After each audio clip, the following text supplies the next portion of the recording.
Someone has asked me every single day for the past 100 days if they should buy a Nintendo Switch. So after some deep reflection, I said to myself, just make a video answering this question with all the questions and caveats in the world taken care of, because that's only a little bit harder than saying yes every single day.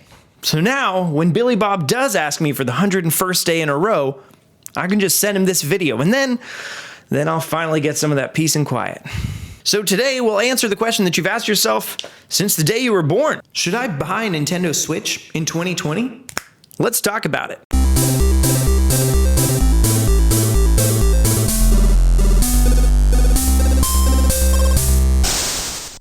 If you're watching this video, there's a great chance that you fall into one of a few camps. Either you're like me and you own a Nintendo Switch already, and it's just fun to watch YouTube videos on Nintendo stuff. In which case, you're in good company because I do the same thing.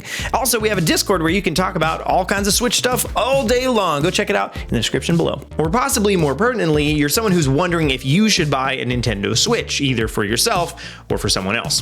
Probably yourself, but who knows. If you're thinking about buying this handy dandy little system, there could be a couple blanket reasons for your apprehension. Maybe you have other game consoles, maybe you have qualms with technical aspects of the Switch, maybe you haven't really bought a new game console in a long time or even ever and not sure if this is really for you. Well, we'll clear up any and all questions and some misconceptions as we go forward. And to state simply why I'm making this video now, I recently had a bunch of real life friends buy a Switch and kind of wish that they'd gotten it earlier. So I'm making this video to help you out so that in case you're in that situation, you won't find yourself in that terrible predicament of being later than you wanted. Okay, let's go.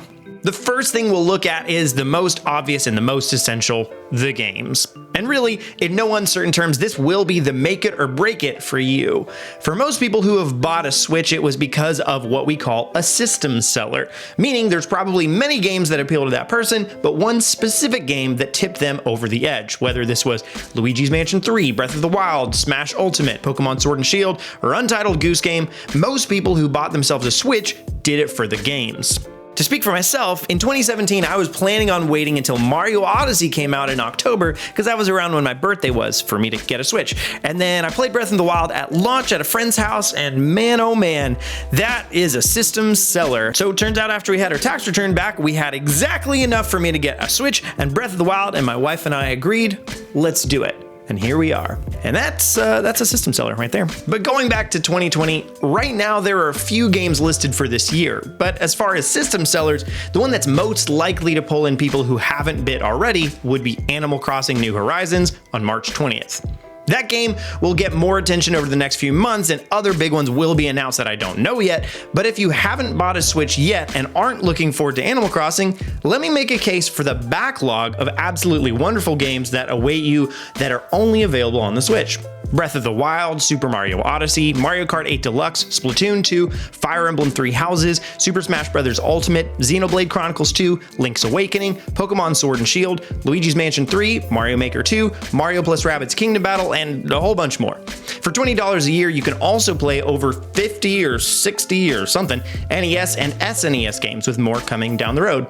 Also, there's a whole swath of amazing indie games and ports, not to mention free games like Fortnite, Paladins, Warframe, Dauntless, and so on. The tricky thing is, a lot of these system seller games have sort of fallen out of the news cycle because they're not the current hotness, so if you weren't paying attention to the Switch at the time that these games are coming out, you might not know a whole lot about them, and you'd have to go further out of your way to find out just how awesome they are. And frankly, I could talk about games a whole bunch more, obviously, otherwise I wouldn't be on this channel, but I won't, because we're also gonna get a bunch of new games announced fairly soon, and they'll just speak for themselves. Safe to say, though, there are a lot of games and for just about every kind of gamer. The next and also incredibly important point is the portability of the Switch. Nintendo has been the king of handheld gaming since they started with the Game Boy, and especially in terms of sales, has never been overtaken. And that's the big idea behind the Switch, is having a home console that's also a handheld. This is heavily marketed, but I still think it can understate how useful this really is. In just about all these commercials, you see people going in really extravagant places like on an airplane or a rooftop or outside. And it is great for those reasons. If you listen to our podcast, you probably picked up that my parents live in Belgium, and so back in October, I went and visited them, and I brought my whole Switch and the dock and everything very easily so that I could play games myself, and also I could play games with my family and my old high school friends and stuff. And I bring it all the time to people's houses for party games of sorts. And although you could pack your Xbox or PlayStation in a car, there's little chance that you'd pack it in your suitcase to bring it with you. But even if I never left the house with it, the portability is essential for another reason: convenience. Long story short, the Switch is awesome for allowing me to keep playing what I want in tons more circumstances. If I'm playing on the TV and my wife gets home and wants to watch something, I can grab the Switch and keep playing from the couch right next to her. Or if I'm editing a video like this one and the render takes an hour or whatever, I can play some more. Or to play on my lunch break at the office or in the passenger seat of a car, in bed. It surprisingly makes it easier to spend time with others while still getting to play games. And there are lots of other reasons to look into a Switch as well, but if you're not sold on those reasons yet, it might not be because you're looking for reasons for getting one, but rather are concerned about reasons why you shouldn't. So let's address some of those. And also, if you do have specific questions you'd like answered, go ahead and ask those in the comments. I'll try to answer some of them myself, but if not, then I'm sure the community would be happy to answer them as well. And then also the whole Discord thing, you can talk in there all you want. The three major concerns I can think of are money, technology, and time. Let's quickly address that third one first. So it may be that you're a parent or working person or even a student and don't feel like you have enough time to warrant getting a game console, in which case you probably don't have any console at all.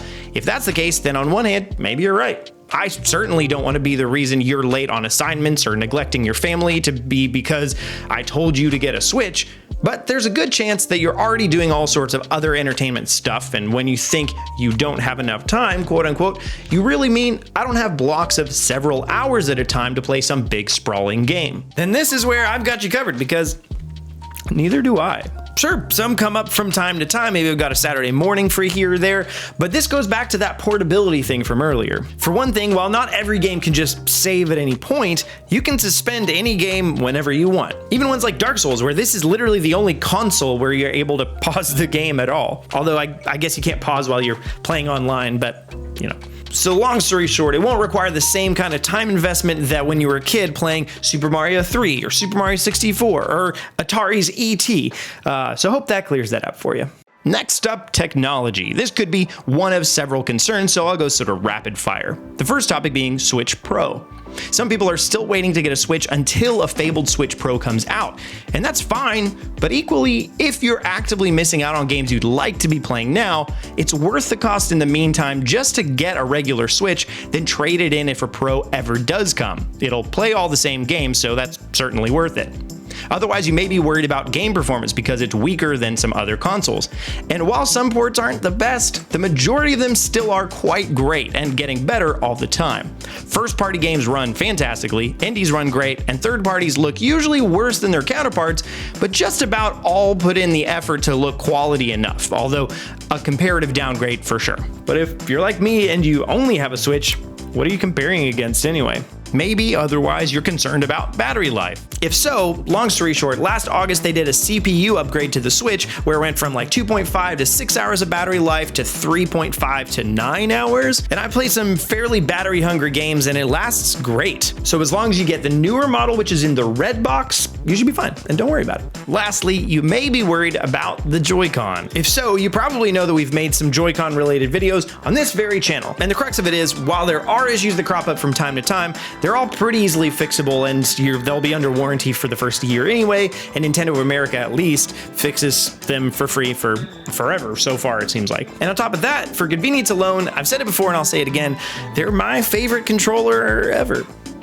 Also, I guess this is technology related. New consoles are coming out in 2020. The PS5 and Xbox Series X. So should you buy a Switch in the same year that those are coming out? Well, first off, prioritize your finances. Don't spend beyond your means, all that good stuff. But outside of that, yeah, I'd say so. I mean, it definitely makes more sense to get a PS5 and a Switch or an Xbox Series X and a Switch than to get a PS5 and an Xbox Series X, financially, if nothing else. But then also just differentiation. They're going to be more different one from the other than the two new consoles. The Switch honestly still has a while until it retires, so it's better to buy in early and get to experience that for longer of the lifespan rather than right at the end, theoretically.